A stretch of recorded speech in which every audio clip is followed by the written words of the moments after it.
October 25th, 1944. The morning light over the Philippine Sea shimmered gold across the calm water, broken only by the dark silhouettes of American ships stretching across the horizon. For days, the U.S. Navy had been fighting the largest naval battle in history, the Battle of Leyte Gulf, a struggle that would decide who ruled the Pacific.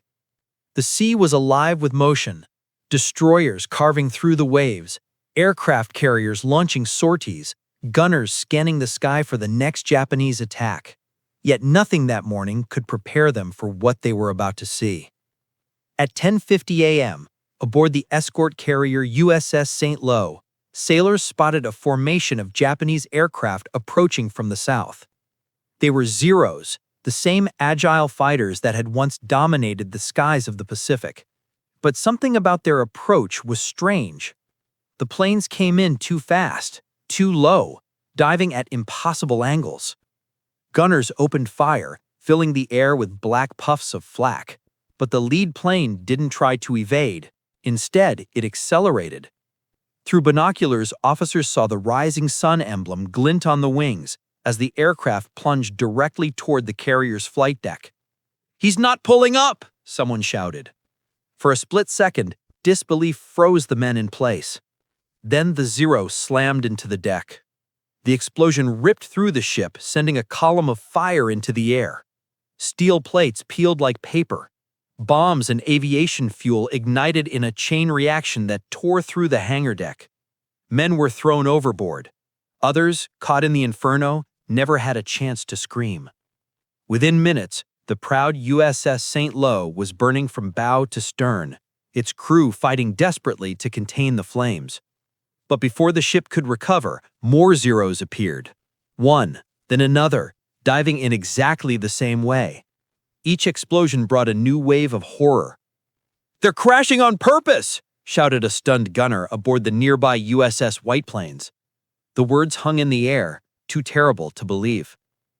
Until that day, no one had imagined an enemy pilot would willingly turn himself into a weapon. Yet that was exactly what was happening. Across the American fleet, the same scene repeated. Zeros diving straight from the clouds, not firing, not pulling out. Ships erupted in flame. Anti-aircraft gunners emptied their magazines into the sky, but even when they hit the enemy, the wreckage often continued its deadly descent, crashing into decks and gun mounts. It was chaos, a kind of warfare no manual had prepared them for. On the decks, sailors fought fires while wounded men lay burned and bleeding beside the smoking craters. The smell of fuel, salt, and death mixed in the air. One survivor from the later recalled, "We thought they'd lost control. We thought it was madness. We didn't know it was a plan." In that moment, the U.S. Navy encountered something new, a weapon born not of strategy, but of despair. From the Japanese mainland, Admiral Takejiro Onishi had already issued his order.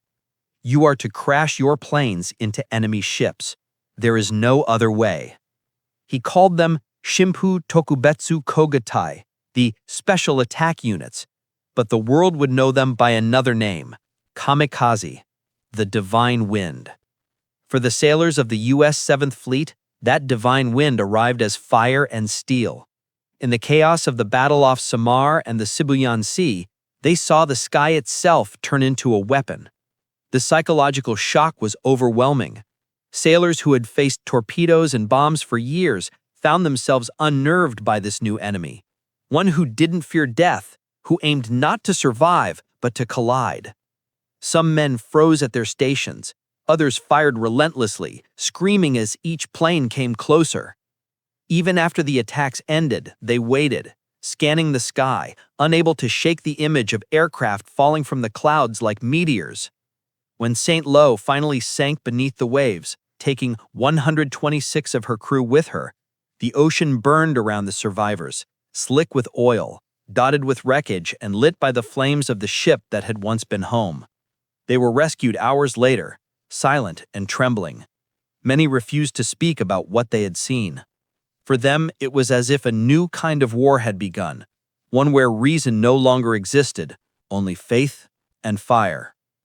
That day, As smoke rose over Leyte Gulf and the American fleet counted its dead, the message became clear.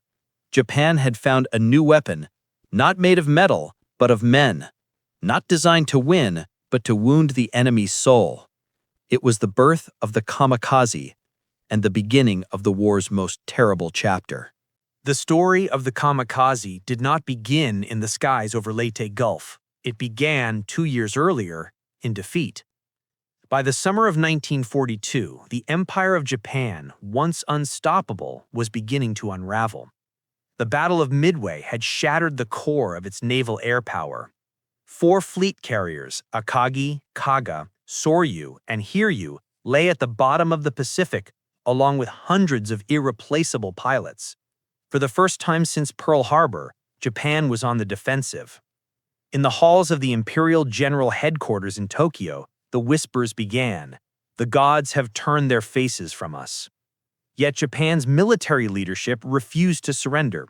They turned instead to faith, tradition, and the myth of divine destiny, the same spirit that had once driven samurai to charge into hopeless battles with calm resignation. This time, that same code of honor, Bushido, would be reshaped into a weapon. Throughout 1943, the situation worsened. In the skies over the Solomon Islands, New Guinea, and the Gilberts, the once feared Zero fighter met its match in American Hellcats, Corsairs, and Lightnings. Japan's pilots, once the elite of Asia, were being slaughtered faster than they could be replaced. The training programs that once took 2 years were cut to 3 months. New recruits were sent to war barely able to land their planes. Meanwhile, Allied bombing campaigns strangled Japan's industry. Factories struggled to build enough aircraft. Fuel was so scarce that training flights were limited to 10 hours per pilot. What had once been a force of professionals was now an army of boys. By mid-1944, disaster struck again in the Mariana Islands. The Great Marianas Turkey Shoot, the Battle of the Philippine Sea, saw more than 400 Japanese aircraft destroyed in a single day. American carriers launched wave after wave of Hellcats, and Japanese formations vanished under the relentless gunfire. The proud air wings of the Imperial Navy were annihilated. It was not a battle, one surviving Japanese officer said bitterly. It was an execution. In the aftermath, the Japanese High Command convened emergency meetings in Tokyo. Admiral Soemu Toyoda and Vice Admiral Takijiro Onishi debated the unthinkable. What if Japan could no longer win through skill or technology? What if the only resource left was human life? Onishi, a man of both intellect and mysticism, believed he had found the answer. On October 19, 1944, in Mabalacat Airfield in the Philippines, he gathered a small group of naval aviators. His face was calm, his voice unwavering. He said, "Japan's future depends on the spirit of her youth. If our planes can sink even one enemy carrier by crashing into it, the sacrifice will not be in vain." The young pilot stood silent. None spoke, none refused. Some smiled nervously, others bowed deeply. That afternoon, the first Shinpu Tokubetsu Kogekitai was formed. Their name meant divine wind, a reference to the typhoon that had once destroyed a Mongol invasion in the 13th century. Japan, it seems, was once again calling upon the gods to save the nation. But this time, the wind would be made of men. The new kamikaze squadrons were composed mostly of university students and flight cadets, the sons of Japan's middle class. Many had studied poetry, philosophy, and literature before the war. They were told their deaths would inspire 10,000 more. Propaganda films showed radiant faces climbing into planes, waving cheerfully as patriotic music played. In reality, the mood in the barracks was heavy and silent. Some pilots wrote farewell letters. Some carved wooden tablets for their families. Others drank quietly and stared into the night sky. One 19-year-old pilot, Yukio Araki, wrote to his parents, "I will cross the great sky with pride in my heart. Please take care of my sister. Tell her I did not suffer." By October 1944, Japan's situation had reached the edge of collapse. The American invasion of the Philippines had begun. U.S. carriers dominated the skies while battleships shelled coastal defenses with impunity. To the Japanese military, this was not just a battle. It was the final stand between survival and annihilation. Vice Admiral Onishi issued his final order. The time for the special attack has come. Let every man become a bomb. On the morning of October 25, 1944, the 1st Kamikaze unit, led by Lieutenant Yukio Seki, prepared for takeoff from Mabalacat Airfield. Seki had been a decorated pilot, calm and disciplined, but even he struggled with the order. "I do not believe in such a method of fighting," he had confided to a friend. "But if it means saving Japan, I will do it." His squadron of 5 Zeros each carried a 250-kilogram bomb beneath the fuselage. Ground crews lined up and bowed deeply as the planes rolled down the dusty strip. There was no fanfare, no speeches, only the rising drone of engines and the scent of exhaust and sweat. As the aircraft disappeared into the blue, an airman on the ground whispered, "They will never return." Hours later, over the Leyte Gulf, the U.S. Navy would learn the same truth. The kamikaze was no longer an idea. It was real. It was coming, and it would change the face of warfare forever. The morning was calm, deceptively peaceful, a bright blue sky over a churning sea. To the crews of the U.S. escort carriers protecting General MacArthur's invasion force at Leyte, it seemed like another long day of air raids. They had been fighting for days, holding the line against Japan's desperate counterattacks. Most of them had never even heard the name Mabalacat. They didn't know that hundreds of miles away, 5 Japanese Zero fighters had just taken off on a mission unlike any the world had ever seen. At 10:45 a.m., radar operators aboard the escort carrier Kitkun Bay picked up incoming contacts. "Bandits inbound, range 20 miles, low altitude," came the report. Anti-aircraft crews took their stations. The sky was soon filled with black puffs of flak and streaks of tracer fire. Then, out of the glare of the morning sun, they saw them. The Zeros of Lieutenant Yukio Seki's Shinpu Tokubetsu Kogagitai. Diving fast, engines screaming.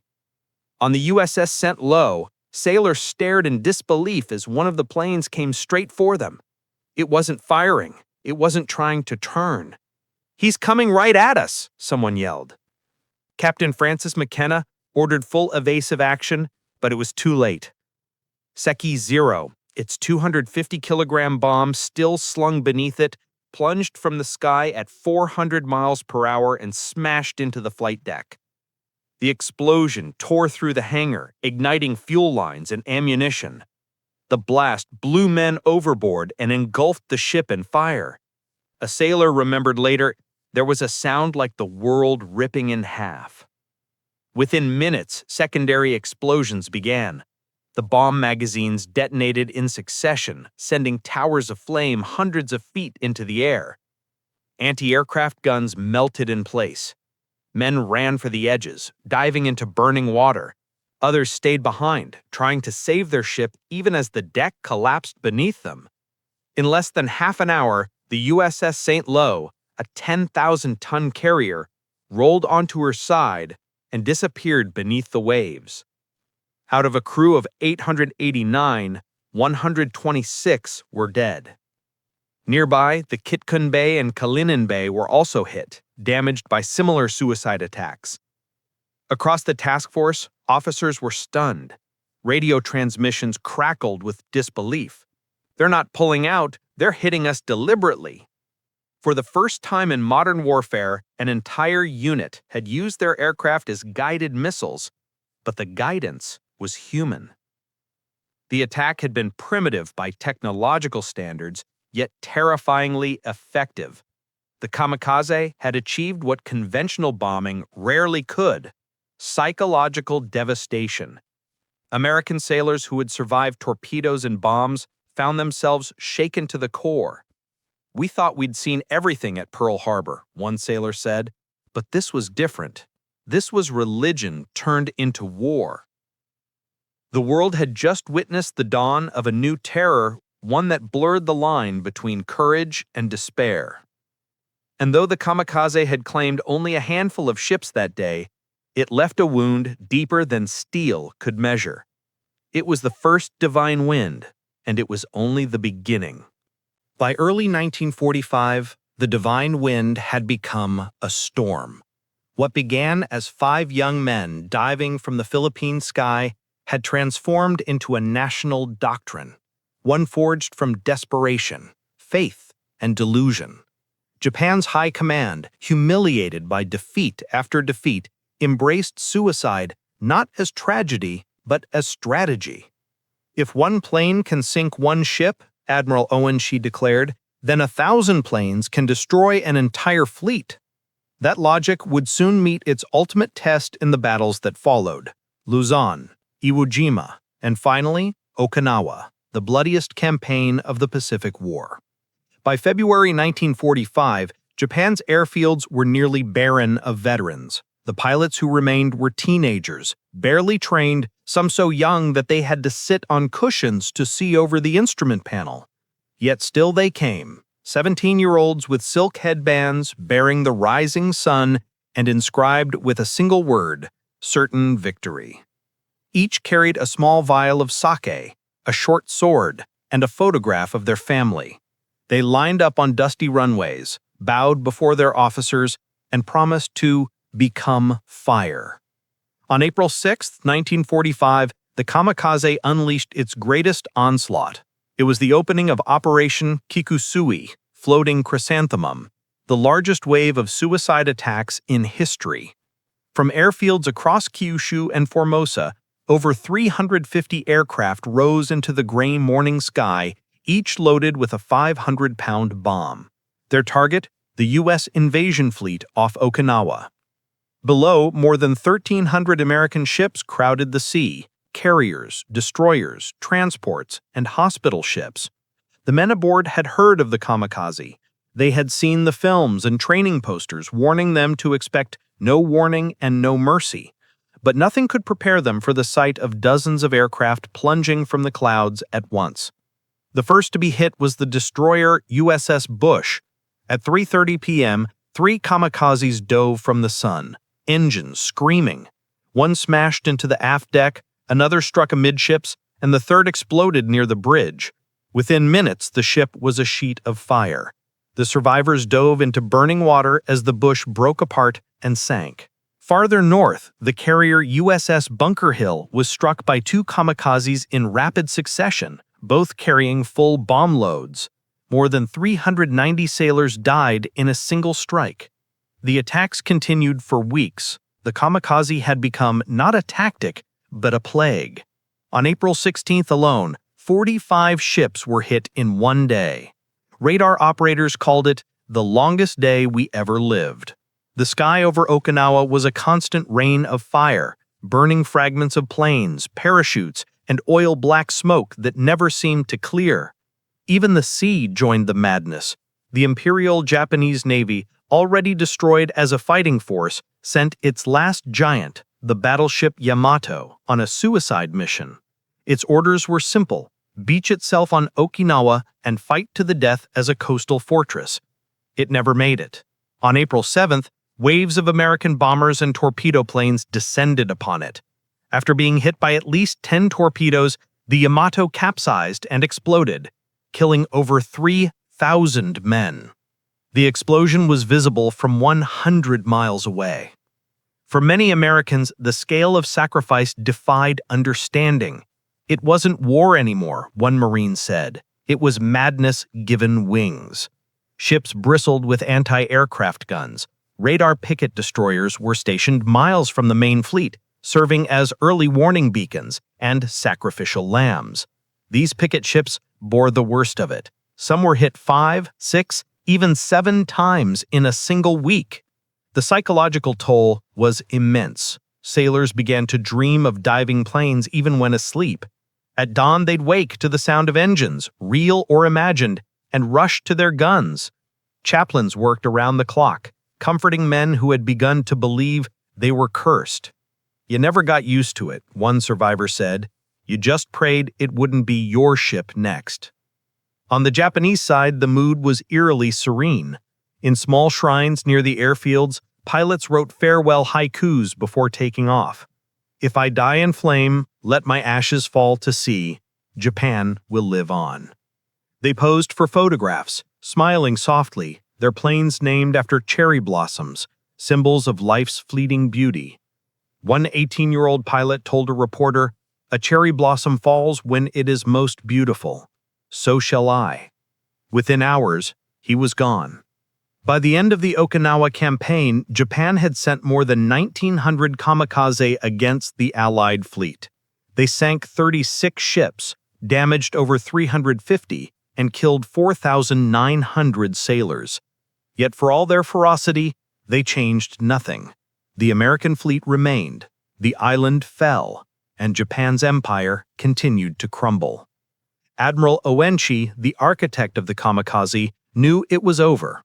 When he heard that Japan had surrendered in August 1945, he locked himself in his quarters. On his desk, he left a note, "I wish to apologize to the souls of the brave men who died. Their efforts were not enough." Then he took his own life in ritual seppuku.